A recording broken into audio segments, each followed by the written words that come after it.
అనుదిన నిత్యజీవపు మాటలు. దేవుని నామానికి మహిమ కలుగునుగాక. దేవుని వాక్యాన్ని చదువుకుందాము. ఏలైనగా ఇతడు గడ్డి పువ్వు వలె గతించిపోవును. సూర్యుడు ఉదయించి వడగాలి కొట్టి గడ్డిని మార్చివేయగా దాని పువ్వు రాలును, దాని స్వరూప సౌందర్యమును నశించును.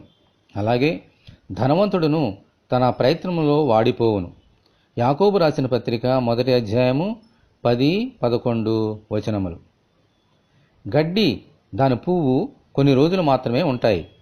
సూర్యుడు ఉదయించినప్పుడు ఆ వేడిమికి వడగాలికి వాడిపోయి పువ్వు రాలిపోతుంది, గడ్డి ఎండిపోతుంది.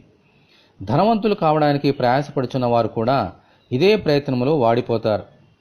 గడ్డి పువ్వు స్వరూపము ఎలాగో మారిపోతుందో వీరి సౌందర్యము కూడా అలాగే వాడిపోతుంది.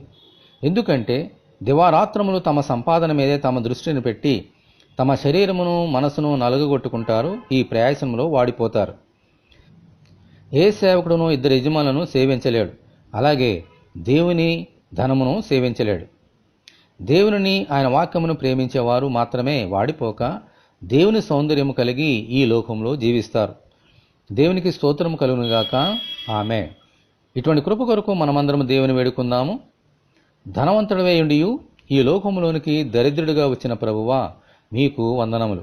ధనమును ప్రేమించి గడ్డి వలె వాడిపోక మిమ్ములనే ప్రేమించి మీలో శాశ్వత కాలము జీవించినట్లు అనుగ్రహించమని, ఈ వాక్యం వింటున్న నీ బిడ్డలందరినీ అలాగున దీవించమని ప్రభు అయిన యేసుక్రీస్తు ద్వారా ప్రార్థన చేస్తున్నాము తండ్రి. ఆమేన్. తండ్రి అయిన దేవుని నుండి మన ప్రభు అయిన క్రీస్తు యేసు నుండి కృపయు కనికరమును సమాధానమును మనకు కలుగునుగాక. ఆమేన్. పరిశుద్ధ దేవుని మందిరం.